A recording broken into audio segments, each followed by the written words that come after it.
Bapak Ibu Saudara yang kekasih dalam Kristus Yesus Tuhan kita, terimalah salam dari kami, HKBP Kernolong, HKBP tertua di luar Pulau Sumatera yang senantiasa setia bersama saudara di dalam renungan malam Salam.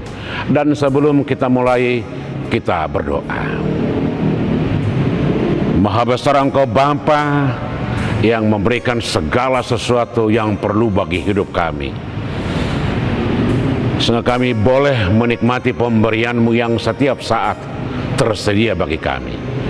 Ajar kami untuk mengerti itu, ajar kami untuk memahami itu, agar kami tetap setia bersama Engkau di dalam Kristus Tuhan kami. Amin. Saudara-saudara yang kekasih, firman Tuhan yang menjadi renungan dalam renungan malam ini, yang menyapa saudara sebelum kita memasuki istirahat malam, kita ambil dari kitab Yesaya pasal 61 ayat yang ke-8 sampai ayat ke-9, dan yang menjadi renungan bagi kita adalah ayat yang ke-8. Demikian firman Tuhan. Sebab aku Tuhan mencintai hukum dan membenci perampasan dan kecurangan. Aku akan memberi upahmu dengan tepat dan akan mengikat perjanjian abadi denganmu. Sebaca sekali lagi. Sebab aku Tuhan mencintai hukum dan membenci perampasan dan kecurangan. Aku akan memberi upahmu dengan tepat dan akan mengikat perjanjian abadi denganmu. Demikian firman Tuhan. Saudara-saudara, melalui kitab Yesaya kita banyak belajar bagaimana rencana Allah terhadap semua ciptaannya, yaitu selalu rancangan yang baik. Itulah sebabnya Tuhan memberikan hukum dan aturan-aturan bagi semua makhluk ciptaannya. Hukum dan aturan adalah mengatur tata cara bagaimana membangun relasi dengan Tuhan agar hidup dalam kesucian dan kekudusan. Bagaimana mengerti kehendak Tuhan, bagaimana memahami rencana Tuhan, bagaimana mengerti perbuatan Tuhan.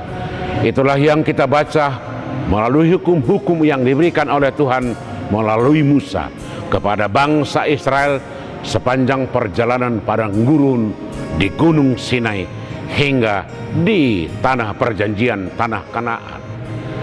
Melalui itu kita diajar dan dibawa untuk memahami Tuhan itu adalah kudus dan suci. Karena itu setiap orang yang membangun relasi kepada Tuhan harus hidup dalam kekudusan dan kesucian. Kemudian hukum dan aturan dan Taurat itu diberikan Tuhan untuk mengatur tata cara bagaimana juga membangun relasi dengan sesama manusia agar hidup dengan penuh cinta kasih di dalam kebenaran. Bagaimana kita membangun sosialisasi, bagaimana terhadap saudara, orang-orang musafir, orang-orang di sekitar kita, terhadap tumbuh-tumbuhan, terhadap ciptaan-ciptaan yang lain, dan terhadap apapun yang diciptakan Tuhan. Itulah sebabnya dalam kitab Yesaya bagaimana Tuhan memberlakukan hukum itu dan aturannya menjadi pedoman hidup orang-orang percaya ketika itu di bangsa Israel.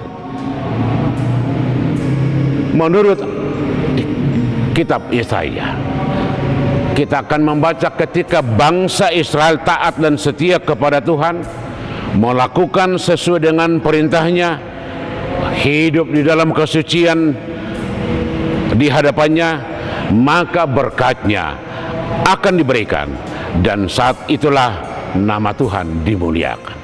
Ketika bangsa Israel setia dan taat kepada hukum Tuhan, hidup menjadi berkat.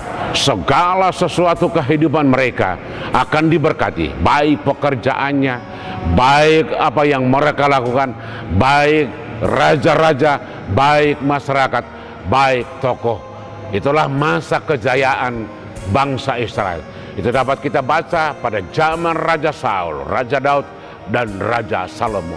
Bagaimana Raja Salomo menjadi orang yang paling bijak yang pernah hidup di dunia. Tetapi ketika bangsa itu meninggalkan Tuhan dengan hidup seturut dengan kehendak diri sendiri, pada saat itulah mereka dihukum dan bahkan harus mengalami pembuangan. Sejarah mereka yang mengalami pembuangan pertama ke Mesir dan pembuangan kedua ke Babel, itu semua adalah akibat dari semua kesalahan, semua kejahatan, semua apa yang mereka lakukan, meninggalkan dan tidak peduli dengan hukum-hukum Tuhan. Karena itu firman hari ini menjelaskan bahwa Tuhan mencintai hukum. Artinya Tuhan hadir dengan hukum-hukumnya.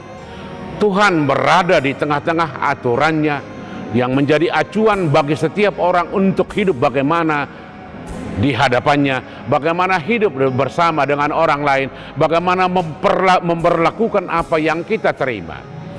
Apakah berkatnya, apakah kesehatan kita, apakah keluarga, apakah apa yang ada bagi kita harus seturut dengan firman-Nya. Aku mencintai hukum, kata Tuhan, sebab di dalam hukumnya lah Tuhan. Itu artinya hukumnya adalah manifestasi atau keinginan hati Tuhan atau rencana Tuhan. Tetapi dia membenci perampasan dan kecurangan. Tuhan membenci perbuatan-perbuatan jahat. Tuhan membenci dan tidak menyukai hati yang penuh kecurangan atau tidak menghargai orang lain, manipulasi, tipu daya, akal bulus dan sebagainya. Bagaimana hidup kita sekarang selalu digoda oleh iblis untuk selalu hidup berseberangan dengan Tuhan melalui tipu daya, melalui kecurangan, melalui akal bulus. Tetapi hari ini firman Tuhan berkata, aku mencintai hukum dan membenci perampasan dan kecurangan. Ketika hidup seturut dengan hukumnya, disitulah berkat Tuhan akan nyata. Kita akan ditolong, akan diberkati, akan diberi segala sesuatu yang kita perlukan. Dan semua apa yang ada di dunia ini yang diciptakan Tuhan untuk menjadi kesempurnaan bagi kita. Tetapi ketika hidup kita penuh dalam kejahatan, hidup akan berada dalam ketakutan, hidup berada dalam kepura-puraan, dan hidup tidak akan menjadi tenteram, penuh ancaman, penuh ketakutan dan keraguan-raguan. Hari ini firman Tuhan sangat luar biasa berkata bagi kita, cintailah hukum, cintailah yang baik, cintailah aturan Tuhan, maka hidupmu akan diberkati dan akan menjadi berkat bagi setiap orang. Amin. Kita berdoa. Tuhan yang mempunyai segala sesuatu, baik hukum dan aturan maupun kebaikan dan berkat, biarlah Roh-Mu mengajar kami untuk memahami itu, agar hidup kami penuh dengan keteraturan, penuh dengan hukum-hukum-Mu, agar kami menjadi berkat. Terima kasih Tuhan, di dalam Yesus kami berdoa. Amin. Anugerah Tuhan kita Yesus Kristus, kasih setia Allah Bapa dan persekutuan dengan Roh Kudus kiranya menyertai saudara-saudara sekalian. Amin.